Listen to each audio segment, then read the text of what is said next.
Hello everyone and welcome to Day Trader S&P 500.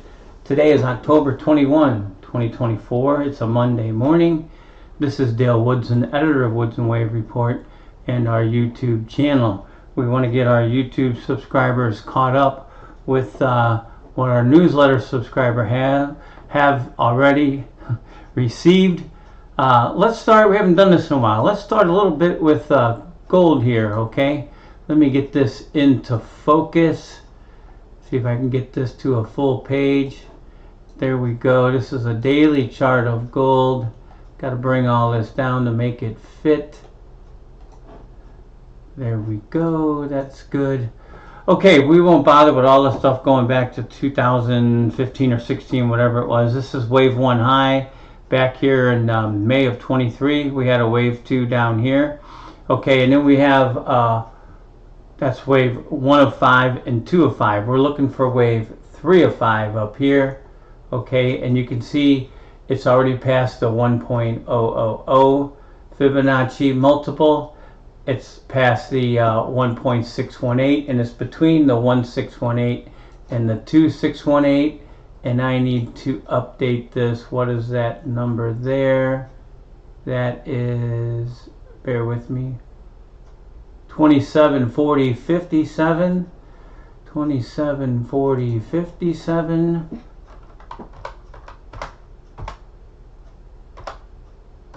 There we go. And that would be in between. So the point is, it's between the 1.618 and the 2.618. And I've had this here for a while. So we are looking for this to go to possibly 2 or 3.618 multiple. As it is a third wave, it should be the strongest. So you can see it's well on its way. But and I think that might be today's date. Yeah, it's the 21st. So let's just put that in there while we are here. Equals 1021. There we go. So we're sitting between the 1.618 and the 2.618. We expect this will hit the at least the 2.618, and it could go further. So let's put that up there. That's a little bit better, and I'll just make this so you guys can see all of this where it belongs.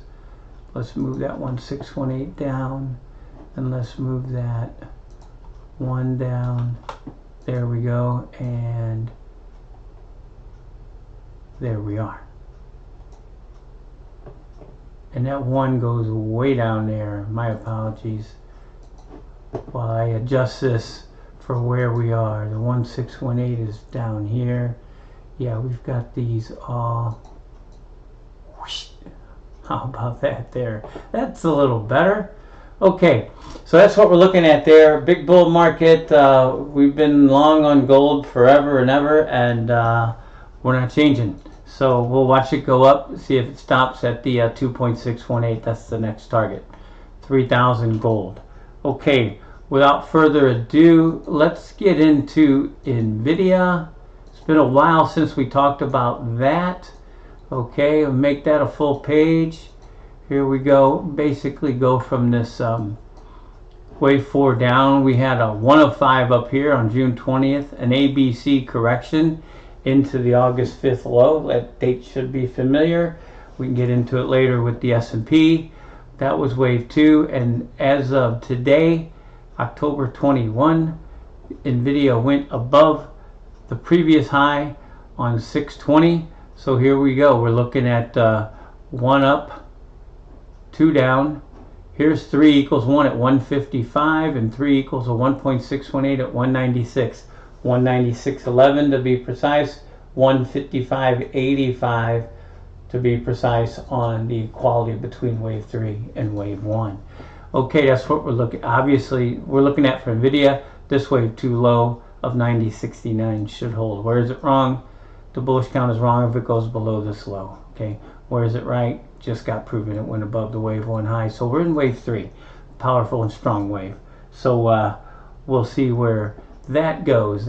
Let's get into the US 10-year. Been a while on that. Lot going on there. Okay, Let's see if we can get this in the scope here. Okay, from this wave 2 low, we have a wave 1 up with a circle, and then an A down in blue in parentheses, a B down in blue in parentheses, and a C down. We had a trigger right here. Here was our target, 3.501. It hit 3.599, pretty darn close. Looks like the end of wave 2 with a circle. So we've got a 1 up, a 2 down. We're looking for a wave 3 up, okay? It's got to cross above the B wave high at 4.739. Where is it wrong? If it goes below the low of 3.599, that means we're getting lower lows in low 2. Where is it right? When we go above the B wave high at 4.739, then we know we're looking at wave 3 of 3 up. We've got longer term targets way up here, 5.5 and 7.25, but that's a while off, okay? Got to get above the 4.7. Looks like it's on its way. This looks impulsive. We got a 1 up, a 2 down, a 3 up, a 4 down, and you can see right there on today's action alone, moved above what would be the wave 3 high. Let me put that in there for you guys, okay? Let's get the 1, 2, 3, 4, 5. I don't like how TradingView makes these small, but there's a 1, there's a 2. It's in red, there's a 3, there's a 4, and there's a 5. Okay, 5 is in progress. You can see this move up went above the wave 3 high right there. So if we got 5 waves up, that's the direction of the main trend.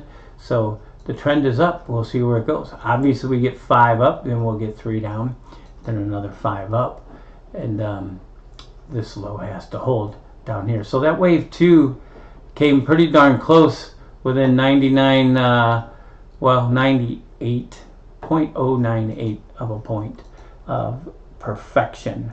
Okay, I want to look at the Nasdaq because it's doing something different. Okay, the Dow and the S&P new all-time highs, past their July highs, all that good stuff. And here is the Nasdaq, and as you can see, there's the July highs, and it's bumping its head. It's running into resistance, 18,671. It's right now at 18,5. It's close, but its high is still on October 15, it looks like, okay? But that's where it is. So if this is an A or a 1 down, and this is a B or a 2 up, then our C targets are here at, let me make that full page, see if those will line up. I don't like when they don't line up. Okay. So the 1.010 is 15,601, and let's move that down there. There we go. That's close enough. Okay, that's what we're looking at there. As soon as this high is eclipsed, this thing is wrong. So the Nasdaq may just be lagging, and it'll take out its July highs, but as of now, it hasn't yet. So this count is valid until it's mathematically proven not valid. Okay, let's move on to the S&P. I think this might be the daily. Here we go with our turn dates, okay? Well, let me show you guys. Let's go back a little bit because I'm in this turn dates. I want to go back to this report that was a while ago because it shows them both on there. There's our Fibonacci turn dates, okay? And it's been calling alternate highs and lows for quite some time, since July, when it was a previous all-time high. It caught a low, then a high, then a low for wave A, then a high for wave B, then a low for wave C, then a high for wave 3, then a low for wave 4. That was within a point and a day, or less than a day on futures. And then we had 1013 for a turn date. This is a little bit old, but as you can see on the chart, there is the turn date with the actual high 4 days later, and we'll see if that holds. If this continues, that next turn date, it's December something. Let me get that exact date if I have it yet. No, I don't have it on here. I think I have it on here. It's December 7th or 8th. We'll get to it later when we do the futures, okay? But this is what we're looking at here, our Fibonacci turn dates in conjunction with our triggers and targets. Our triggers and targets have kept us on the right side of the market for almost exactly a year now, since last October. We're looking at triggers and targets, and we're looking at signs for a change in trend. And we haven't had one, but we look every day. We look 1 minute and 10-minute charts. We'll get into that a little bit later. But that's the S&P. The next turn date is December. If this continues, December should mark a low, December 7th or 8th. And I put these in here. This is 5 waves, wave 5 obviously, the 5th wave. If the market is just to correct this last 5 wave advance, the minimum 382 is sitting there at 5698, okay? And that's where all the congestion is. So that would be a nice normal minimum correction if it was still going higher. We'll see how it plays out. The 50% is at 5642. The 618 is at 5586, and the 786 is at 5507. We break below this 99 low. We're long against that low. We break below that, and then we might have a change in trend.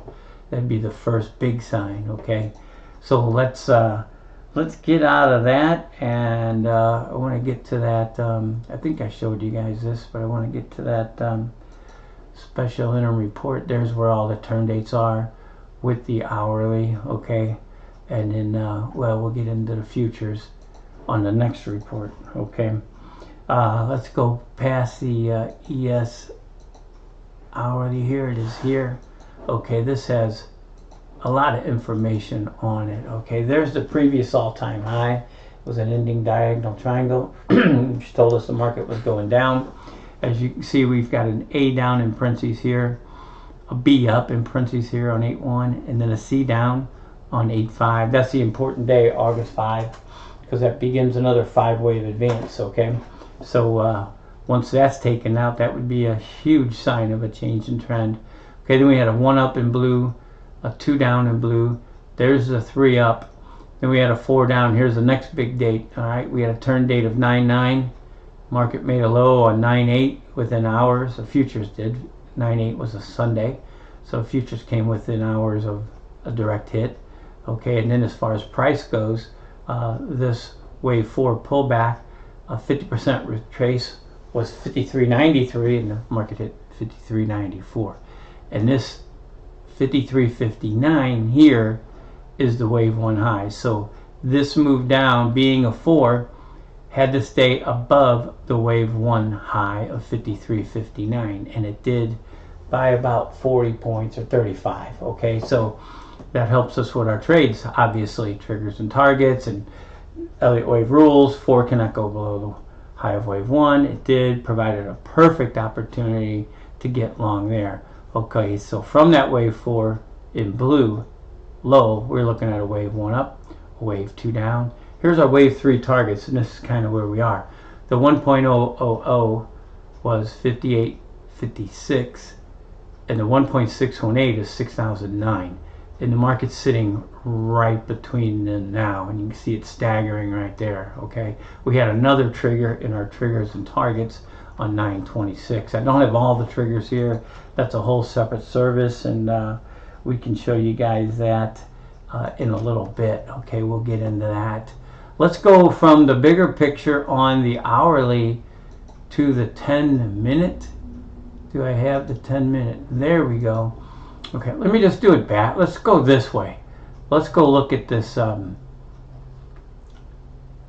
this morning's report. Okay, get you guys right up to date. Okay, there's our turn dates there. The next one, that's what I was talking about, 12/7. The last one was 10/13. So far the high is 10/17. And as you can see, the Nasdaq's still abiding by the Fibonacci. It didn't make a new high like the Dow and S&P did. Here's that hourly I was going to show you guys. Again, there's that direct hit in time and price back there in September, and the 1, 2, and there's our targets there, 6,009 3/4 and 58.56. So maybe the time is keeping this from going up higher, or it'll stay between that 1 and 1.618. But again, we'll watch the 10-minute, which I'm going to show you. We've been doing this, like I said, for a long time to try to find a change in trend, and we haven't found one. Okay, we're examining the market at smallest degrees of trend for a sign of a change in trend. The 5 steps are below, combined with our triggers and targets, have kept us on the correct long side of the market for a year now. It was October of last year when we started our triggers and targets. Okay, They have not been accomplished, but we continue to examine them almost on a daily basis. So here's that 10-minute chart. Okay, so there's the previous high on 1017, and if that's 1 down, 2 up is a 786. Here's where 3 equals 1, 56, 54, 50. Here's where 3 equals 1.618, 58.33. That's the key level, 58.76. The bears need to see a break of that low to bring these targets into play. So if you would, that's a very short-term trigger there. Okay, so there's an in writing change in trend. We've been monitoring for a year now, haven't seen one yet. There's the steps needed right there. The market has gotten to step 4 but never to step 5 several times in the last year. Okay, so like we say, we are longer term, I should say long against the August 5th low up here 51.20. Okay, because that needs to be wiped out for it to be a change in trend. Okay, other things came before that, like those 5 steps right here, 5 down, 3 up to a lower high, 5 down to a lower low. Then we need a wave 4 up to stay below the wave 1 low, and then we need a wave 5 down. Okay, unless and until these steps are met, the larger degree trend remains up. Okay, and I wanted to show you guys this auto trades. Okay, so we have triggers and targets, and they're theoretical. Okay, they're not actual. I decided to combine the triggers and targets algorithm with our auto trades. Okay, which is with Striker Securities. So these are real gains, real losses, real trades, real stops. Okay, I'm the developer, obviously, using triggers and targets and Fibonacci extensions and ratios and Elliott waves. Okay, that's the system. You always have to have a trading system. You have to have a money management system, which is way more important than a trading system. And even more important than that, if you want to trade, you need to have the discipline to stay within those systems. I know people who have systems, but they break them, and they lose money, and they break their whole portfolio and go to zero. All right, I'm using the Ryan Jones fixed ratio money management system. It limits the trading losses to 5%, and it actually builds on our gains. There's more details than that. How does this work? You open a futures trading account with Striker Securities. They're a futures broker. I'm not. Okay, they auto trade my trades. Okay, and I can show you on another place where that is. William Gallus is the contact. There's his phone number, email address, all that stuff. Okay, so that's it on that. I want to show you guys while I'm thinking of it. Let's see, there's Striker, and they list daily performance. You can see there's triggers and targets there. I think that's old though. That's of the 18th. Okay, and then there's our landing page with our system, and that's our landing page with our system there. Okay, so if you want actual trades, well, if you want to just make your own entries, stops and all that, then look at the triggers and targets. If you don't want to do all that and watch the market all day every day like I do, you might want to do the trades, auto trades right there. Okay, there it is again. I'll go back, knock that out. There it is there. Okay, I think that's everything. Let me get you guys back to, whoops, back to there, and let's see our latest and greatest. They were looking at a 1-minute chart. That thing's coming down. How's a 10-minute doing? Yeah, it's not broken that low yet. 58.7625. Okay, we'll see. It could be. Let me put this in. Sorry for the extra curricular here. That could be an A, that could be a B, that could be a C, and it could be over there. Or the C could be down here at the 1618. Again, we have to look at the 1 minute and 5-minute, 10-minute charts from there to see. It could be a 3-wave correction. That's why we need those 5 steps. 1, 2, 3, then the 4 up, and then the 5 lower lows. So, been a year, haven't seen one yet. We'll see how this one works out. We'll see if that Fibonacci time spiral handles any of this. Okay, we'll we'll put that up there one more time for you guys. And there's the time spiral up there. Next one's 12.7. It's a Saturday, by the way. There you're looking at the bigger picture on the hourly, and there again is that 10-minute. Okay, that's it for today, and until next time, take care, everyone.